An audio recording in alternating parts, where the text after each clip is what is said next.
El riu Cardener i el riu Llobregat passen per Castellgalí, el Pont de Vilomara, Sant Vicenç de Castellet i Castellvell i el Vilar. Aquests són els nostres pobles.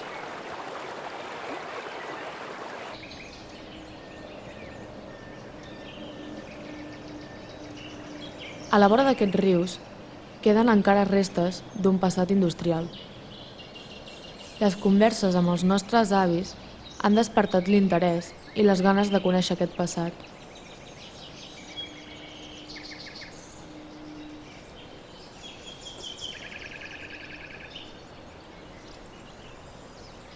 La Brígida va començar a treballar a la fabriqueta quan tenia 10 anys. Després de molts anys, li proposem tornar-hi. Me'n recordo que quan vaig venir aquí a la fàbrica m'agradava molt anar a la fàbrica. Al dematí anava al col·legi i a la tarda venia a treballar. I me'n recordo molt perfectament que havíem jugat molt aquí a la fabriqueta, perquè posàvem tram als telers i quan teníem els aparatos plens, els telers, ens n'anàvem a jugar. I el director ens veia moltes vegades i sempre ens renyava. Ja estic emprenyat amb aquesta canalla, ja estic emprenyat. I me'n recordo que ell deia, us fumaré totes al carrer. Però bueno, ja se'n devia donar compte que érem canalla, M'agradava més venir a treballar que no pas anar al col·legi, perquè esclar, al col·legi no podia jugar. I el dia que vaig fer 14 anys em van posar els telers, ja em van posar a teixir, ja no vaig poder jugar tant, ja em va canviar la vida una mica.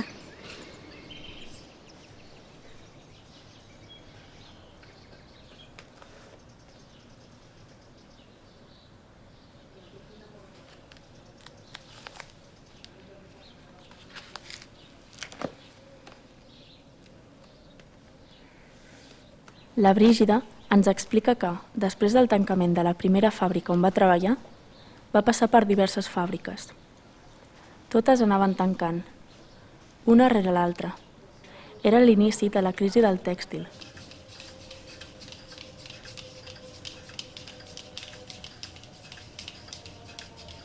La Brígida sempre s'ha sentit molt orgullosa de ser teixidora.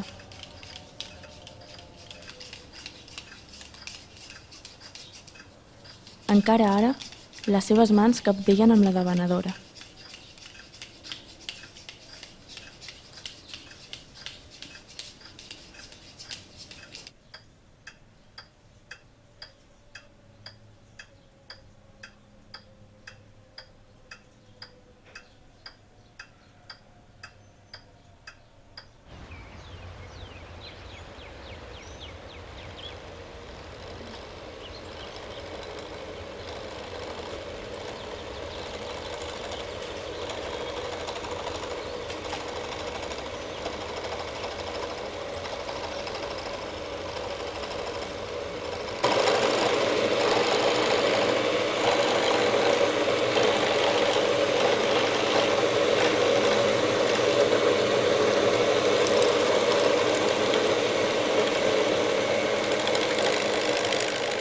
L'Antoni, el marit de la Brígida, era mecànic de telers.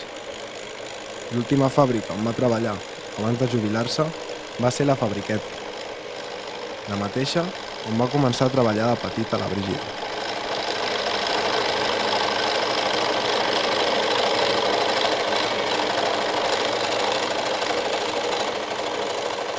A casa seva hi té un petit taller, on encara segueix treballant amb el torn.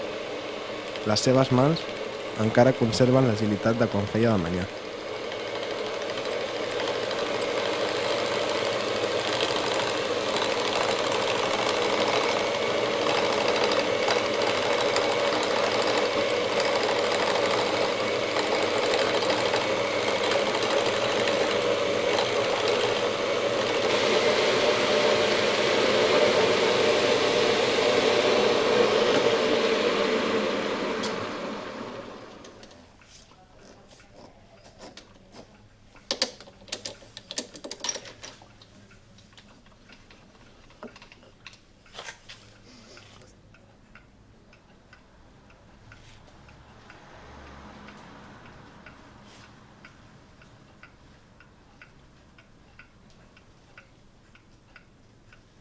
Quan vaig treballar a la fàbrica nova, vaig fer d'aprenent de manyà.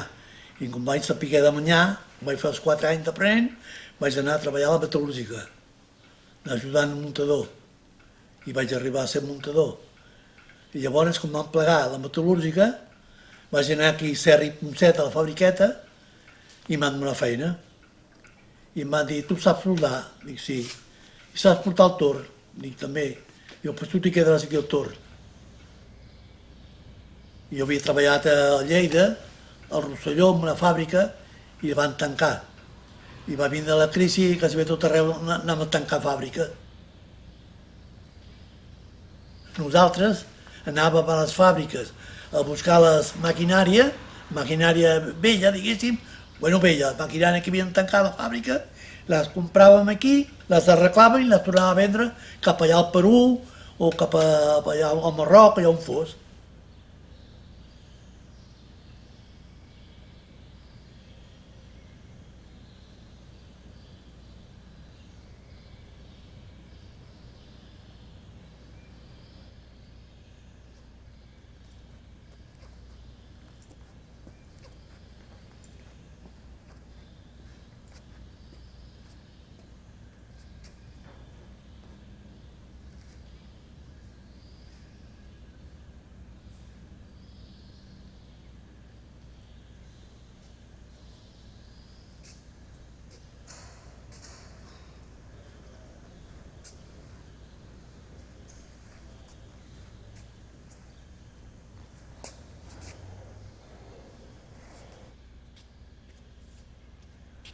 Amb la Brígida i l'Antònio vam recórrer la nau més gran de la fabriqueta.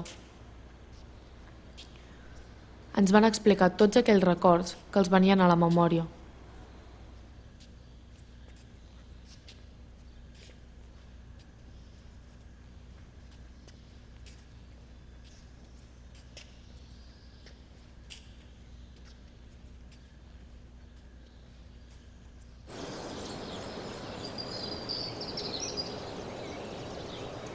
La força del riu havia estat una font molt important d'energia d'aquestes fàbriques. El canal portava l'aigua del riu fins a les turbines.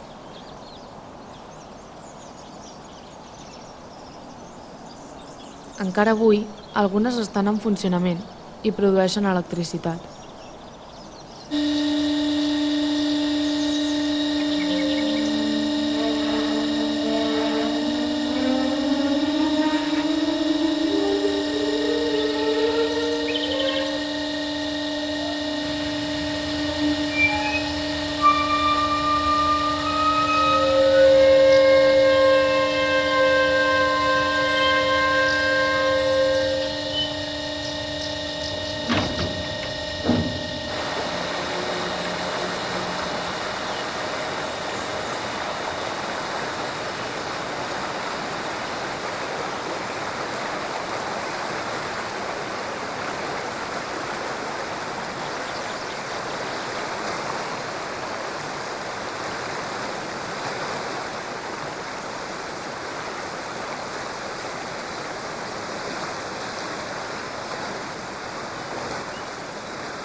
Algunes fàbriques han reconvertit la seva activitat.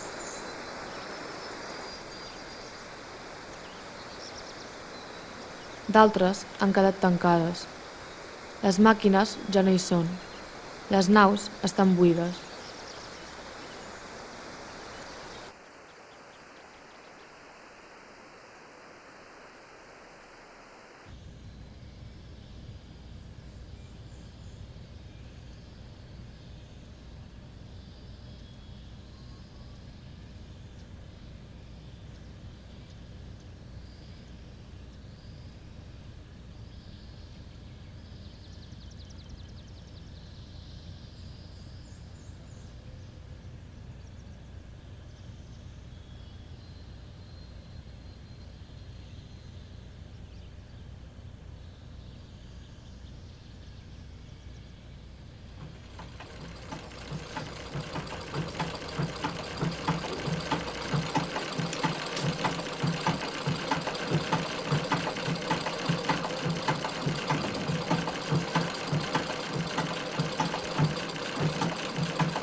La Teresa i el Francisco treballaven a la mateixa fàbrica tèxtil.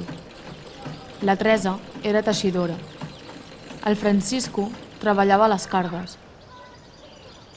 Els telers porten una llançadora que l'has d'anar apretant així amb els dits per aquest cantó, cap a l'altre. I està tant treballar 15 anys, anar fent així, doncs al final se'n van deformat aquests dos dits i aquests també. I a la nit doncs, em fan mal tot el que és això,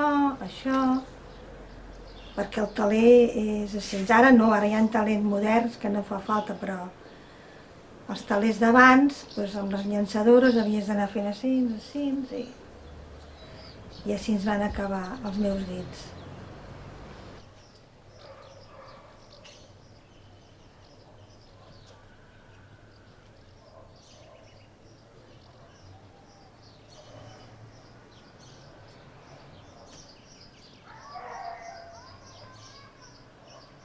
Quan aquesta fàbrica va tancar, van ampliar la granja familiar comprant més bestiar. Repartien la llet per les cases de Sant Vicenç. Poc després, van obrir una lleteria al poble i van deixar de repartir porta per porta.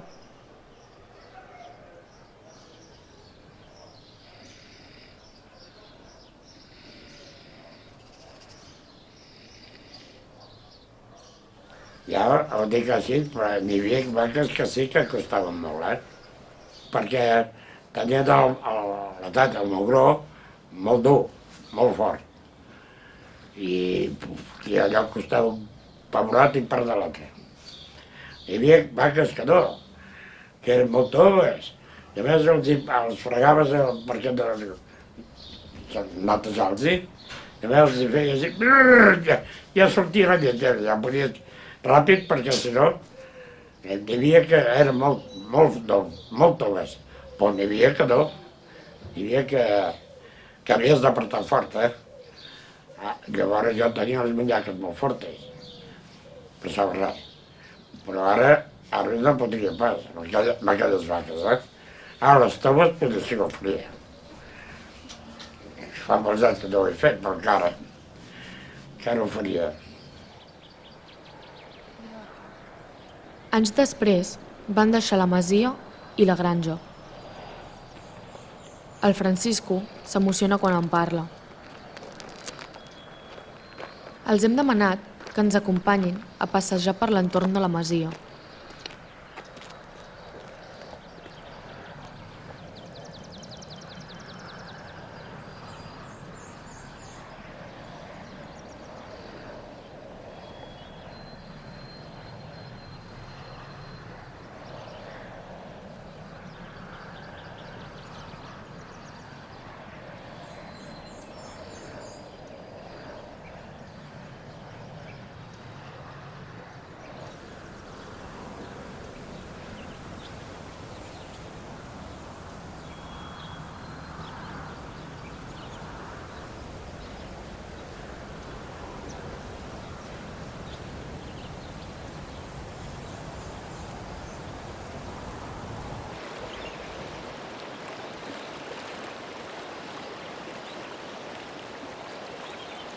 La força de l'aigua del riu no era l'única energia que feia moure les màquines.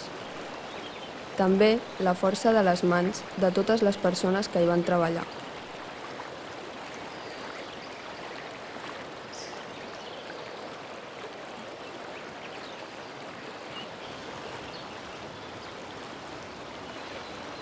Fent aquesta pel·lícula, hem volgut donar veu a la memòria dels nostres avis, conèixer els seus oficis i explorar els espais on treballaven.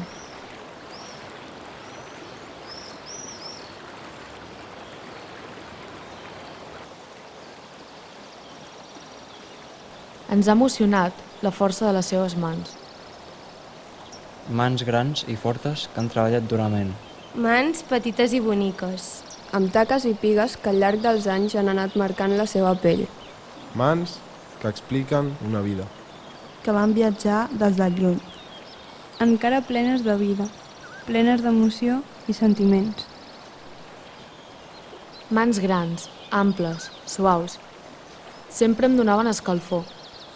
Encara podria recordar-ne l'olor i el tacte. Mans que són la memòria d'una generació.